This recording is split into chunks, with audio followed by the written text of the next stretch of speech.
Biz bugün tagы да Миңдонго бара жатырмыз. Сегиз түрлүү дәмі бар. Су керек срочно. Сен сындырып алған жоқсыз ба? Біздің алғашқы асы привет.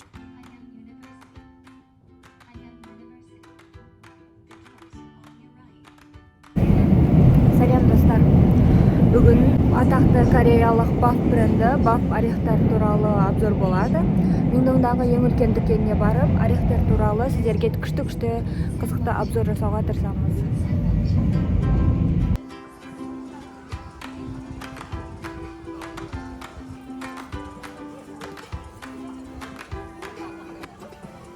Кореядағы ең атақты тәттілерді сататын дүкенге қош келдік. Сізге де дүкеннің BAF атауының мағынасы қызық шығар, иә? Бұл сөз Honey Butter Almond Farm деген сөздің қысқартылған түрі екен.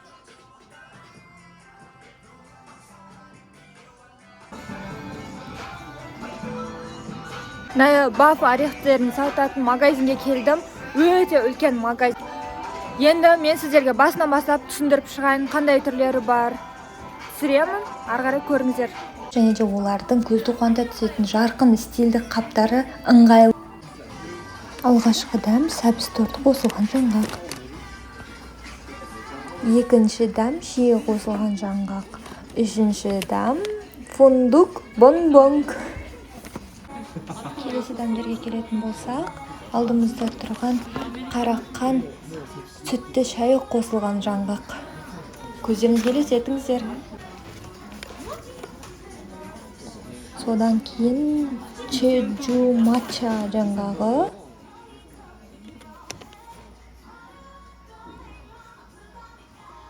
Ал мынау болса қара күнжіт қосылған. Иристі латте қосылған жаңғақ. Одан кейінгі түр инчольми алмонд дегеніміз не? Дегустация кезінде біз инчольми алмонд туралы нақты ақпарат бермедік. Қазір мен ізденіп қарадым. Инчольми алмонд дегеніміз күріштен жасалынған қамыр. Ендігі кезекте жалбызды шоколад қосылған жаңғақ. Бізде ана жерде жарқылдап тұрған жарқ еткен жұлдыздар атты жаңғағымыз, немесе взрывной орех деп айтсақ та болады. Келесінде достар, таңғалмаймыз.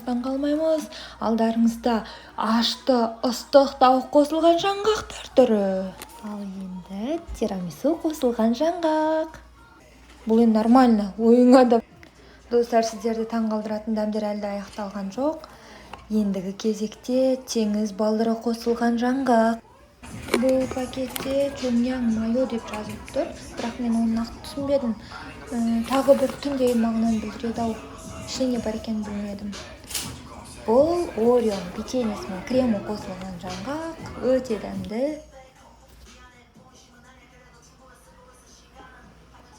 Сіздердің алдарыңызда көріп тұрған тұздалған карамель қосылған жаңғақ. Ал мынау болса токбоки қосылған жаңғақ.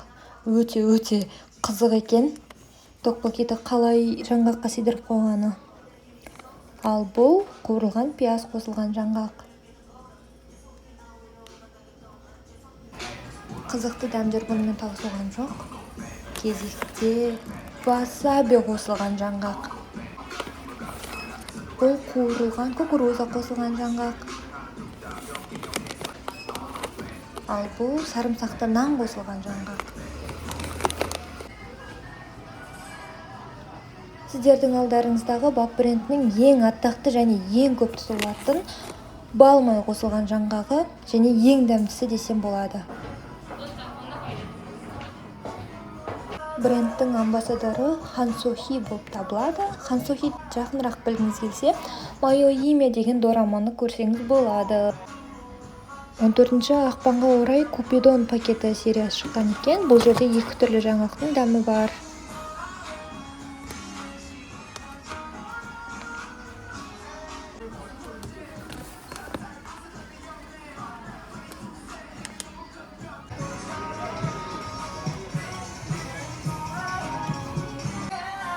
Магазин бәрін аралап шықтық.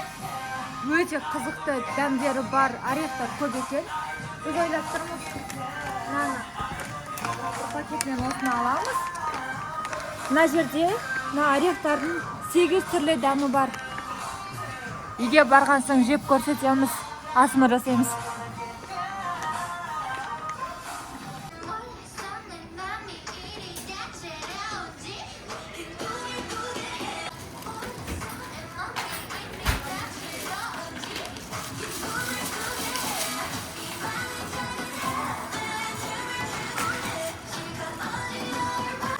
Үйге барған соң қызықты асмырлар болады.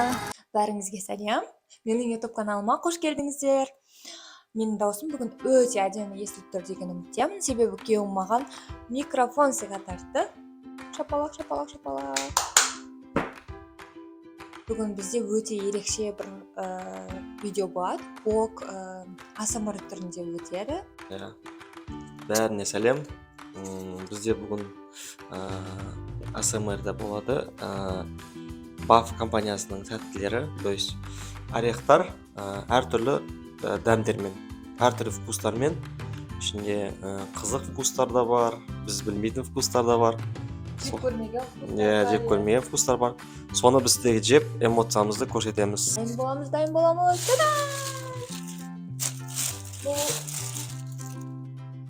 Бұл жаңағы BAF деген брендтің пакеті. Осындай мына жерде орехтың суреті бар әдемі. Давайте распаковка чек.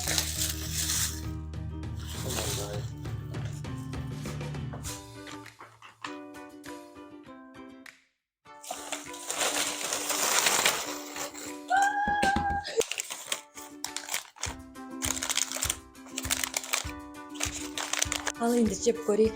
Сол моментте қатты қызық болып тұр.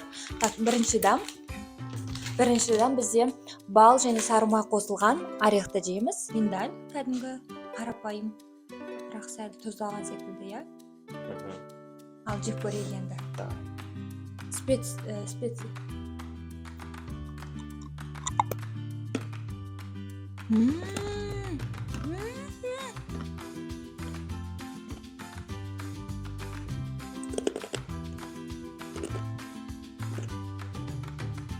Дәмді, иә? Өте дәмді. Қатты тәтті емес, қатты кішкене тұздалған. Майдың дәмі шығып тұр. Сәл, енді бір сәл тәтті дәм бар, сол бал шығар мүмкін, иә? Балдың дәмі бар, сары майдың және кішкене тұздалған. Оннан қандай баға бересіз? Оннан 10 берем. Менде оннан 10 маған қатты ұнады. Бұл екінші дәм чеснок қосылған нанмен араласқан орех. Бұл чеснок қосылған специямен араластырып қуырған секілді, иә? Жеп көрейік. Ең алғаш жеген кезде керешке жеп жатқан секілді әсер аласың. Бет жағында керешке секілді қуырылып пісіргенде, ал ортасында орех бар. Ерекше дәмді маған ұнады. Бұл орехқа оннан 8-ге баға берем.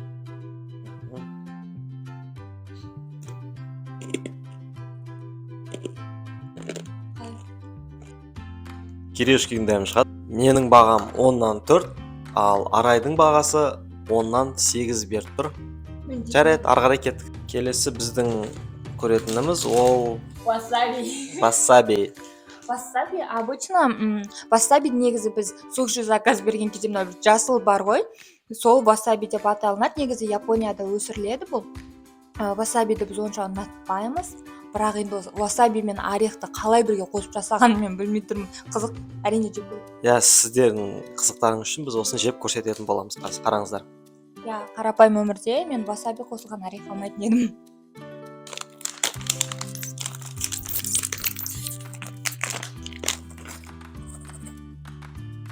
Бұлай бірінші қарағанға довольно аппетитно көрінеді. Бірақ қазір жеп көргеннен кейін қызықтың көреміз. Қараңыздар. Бұл миндаль. Тоже специямен араластырып істелінген. Көреміз.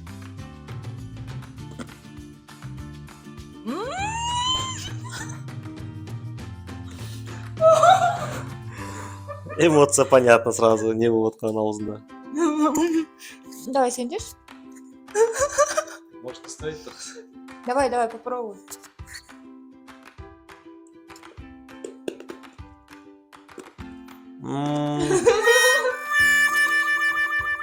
Мен өзімнің ойымды айтқан жоқпын, неге жаман жабасың деп. Көзіме жас келіп Маған су керек срочно. Маған алып келіңізші. Мынау ашты, иә? Қалай? Орехқа, мына миндальға васабидің дәмін кіргізіп қойған. Я в шоке вообще. Ашты екен, өте ашты. Көзімнен жасым шығып кетті ғой. Тура васаби. Аузыңа салып жейсің. И тістегеннен бастап васабидің дәмі шығады и аузыңды ашытады, қатты ашытады. Тура васабидің дәмі. Енді бұл васаби жақсы көретін сүйікті, мысалы біреу васаби жақсы көреді жегенді, біреу жақсы көрмейді. Бізге бұл нейтрально как-то, біз қатты жеп көрмейміз, то есть ұнамайды емес. Бізге бұны қатты күнделікті өмірде қолданбаймыз. Сондықтан біздің бірінші бағамыз, то есть менің бағам 10-нан где-то бір 5 береді мен. Менің ойым 10-нан 5. Тоже жақсы, жаман емес. Бірақ респект, осылай васабидің миндальдің ішіне кіргізіп қойған, миндальдің дәміне сезіріп қойғанында мен қатты таңғалып отырмын. Прям 100% васабидің дәмі шығып тұр. Оңтүстік Кореяда екі Қазақстан азаматы бап орехтерін жеп көріп, өздерінің ойларын бөлісуде. Келесі орех. Біз жаңағы васабидан кейін біз суымызды дайындап, если что, пожарға дайынбыз. Қазір көреміз. Енді сіздерге тағы 4 бар. Қызықтың бәрі алда. Соленый карамель қосылған орех. Давай лучше, я. Распаковканы өзім істегенмін. Ашамайдан қалай еді. Бұл жерде әрине еркектің күші керек енді. Так. Тұзды карамель қосылған орехтар, бұның ішінде арахис болып шықты. Арахис қандай екен? Соны бірінші жеп көріңіз.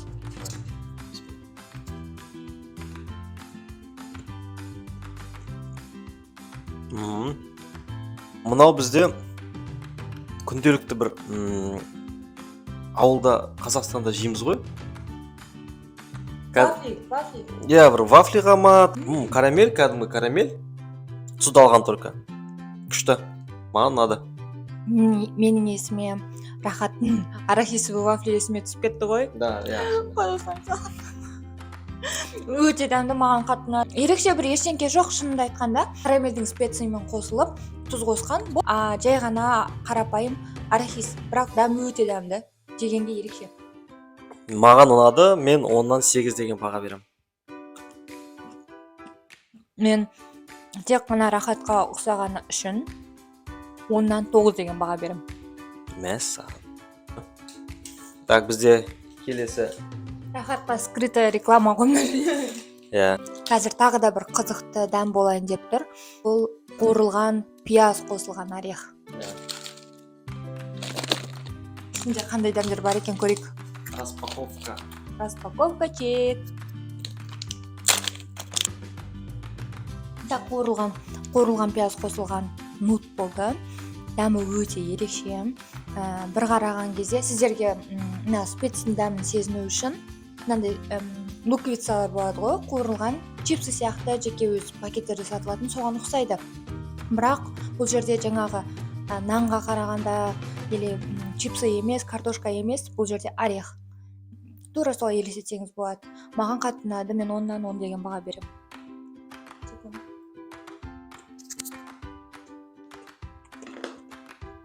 Прям свежий, прям хрустящий. Дәмі жақсы. Андай неприятный дәм деп айта алмаймын. Жақсы. 10-нан где-то бір 6 деген бағаны берем. Маған ұнағандардың қатарында. Белгісіз бір дәм бар дедік. Бұны бізде білмейміз. Бұл 7-ші дәм. Қазір сіздерге жеп көрсетеміз. Корейский принт бар. Көрек?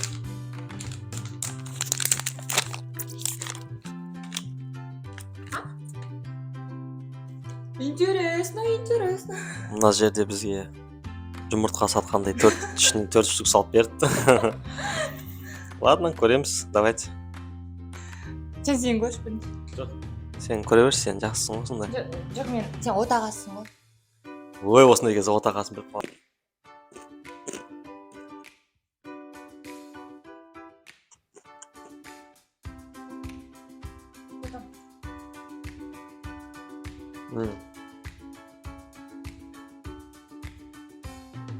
Тәтті.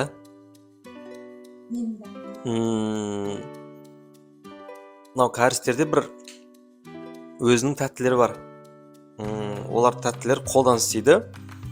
То есть қамырдан істейді. Ристің қамырынан бір тәттілер істейді бұлар.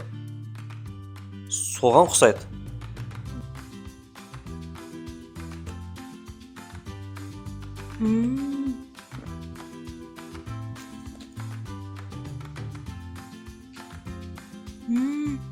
Өте дәмді ғой мынау. Мен сіздерге түсінікті болу үшін айтайын. Бір миндальма ортасында миндаль бар да, оның сыртынан өздерінің сол кәрістердің бір тәтті, сіздерге түсінікті болу үшін крем сияқты бір қою крем сияқты сол орехты ораған да үстіне, иә? Ой, соған батырып алған, иә? Иә, просто жаңағыдай миндальді алып, сыртын жаңағыдай рисовый қамыр дейді, ристан жасалған тәтті. Соны бұл миндальді сыртынан орап, жаңағы тәтті қылған. Өте күшті, маған ұнады. Мен 10-нан 100 деген баға берем. 10-нан 10 деген бағаны берем. Прям маған қатты ұнады, күшті.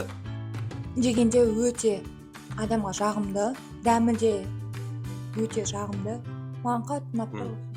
Сіздер түсініп отқан шығарсыздар енді бізге қалай ұнағанын. Біз осы алдындағы жетеуіне бұлай комментировать етпедік. Мынау бізге прям ұнады. Мына қарап алыңыздар. Егер дүкендерде көріп жатсаңыздар, алып жеп көріңіздер. Бұл біздің атымыздан сіздерге рекомендация. Вот. Күшті. Осыған не қап қойырсың, шаға жеп қоймасын. Шай ішеміз, өзіміз отырып сосын шай ішеміз. Кішкене Адами ақаулар болыпты. Ақаулар болыпты. Бізде мынау санақ бойынша мынау бізде 7-ші дәм. Енді 7-ші кепті, жаңа қатысып 7-ші деп айтып. Бұл қуырылған кукуруза қосылған миндальдар. Қазір сіздерге. Жоқ, бұл да нут.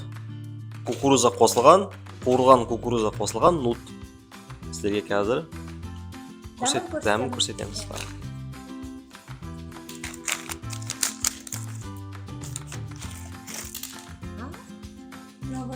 Сюрприз ғой мынаның ішінде арахис екен, және де кукуруза бар. Мен бірінші кукурузасын жеп көрейінші. Мынандай формасы әртүрлі. Қатты екен. Сындырып алған жоқсыз ба?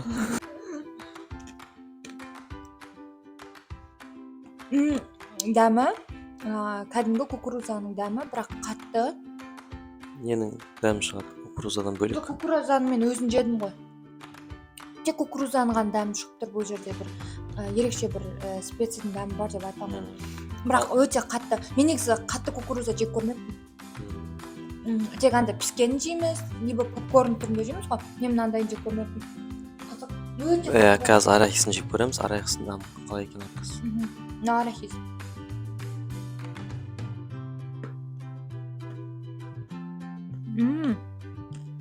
Арахис дәмді.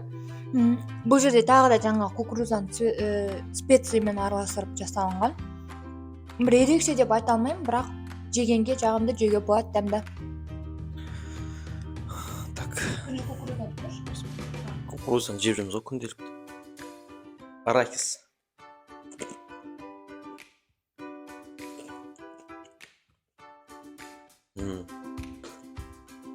Кәдімгі жүгерінің дәмі шықтыр. Кәдімгі жүгері. Жүгерінің өзін жеп көріңізші. Мында жеп көргенсіз ба сіз? Мысалы, қуырылған жүгері, қуырылған тәтті жүгері. Кішкене тәтті несі бар? Сладкий привкус деп аталады. Сладкий привкус бар. так кішкене. Мынау кәдімгі жүгері. Қандай баға бересіз? 7. Мен 3 деген баға берем. 10-нан 3. Суровый екен мына кісі. Достар, бізде соңғы дәм қалды. Бұл соңғы дәм. Менің алдыңғы блоктарымда мен сіздерге жеп көрсеткем. Орео қосылған орех. Бұл өте дәмді. Бірақ Еламан жемеген. Еламанның реакциясын көрейік. Мен үшін бұл бірінші рет дәм тату болады, қазір көреміз. Кореяда Орео деген ерекше бір модный тренд деп айтсақ болады. Барлық нәрсені Ореомен жасайды. Қызық, көрейік енді. Қазір жеп көрсетеміз сіздерге.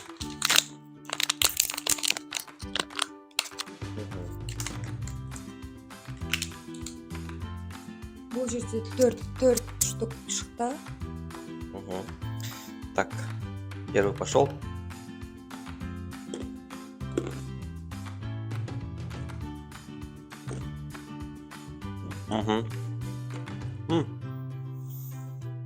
Кәдімгі Орео. Тәтті. Еще күшті шығарған. Достар, біз осы Баф брендінің 8 түрлі орехін жеп көрдік. Бізге өте қатты ұнады. Және де бұл біз үшін өте ерекше тәжірибе болды. Себебі әр нәрсені өзіміз жек көрмеген нәрсені жеген кездегі сезім, эмоция ерекше болады екен шынымен де. Бізге қатты ұнады. Сіздерге де кеңес береміз. Бұл біздің алғашқы асмр болғандықтан біз микрофонға қалай сөйлеу керек екенін білмедік. Негізі бұл біздің алғашқы асмр видео деп сөйлеу керек екен ғой. Оны біз білмептік. Кешіріп қойыңыздар. Келесі жолы және де тағы да көптеген қызықты тамақтарды жеп асмр түсіруге уәде береміз. Келесі жолы осы Баф компаниясының Деп сөйле. келесі жолы Баф компаниясының басқа да дәмдерін алып сіздерге көрсетуге тырысамыз. Сіздермен болған Шәкен Арай және оның қасында көмекшісі. На самом деле, осы видеоның бәрін менің ең үлкен спонсорым күйеуімнің арқасында түсіріп жатырмын. Сол кісінің қолдауымен әрине сіздерге қайсы орех қатты ұнады, және де өзіңізге осы видеодан алған әсерлеріңізді жазып, міндетті түрде комментарий қалдырып, менің каналыма тіркеліп, лайк басуды ұмытпаңыздар. Сіздерді келесі видеода күтеміз.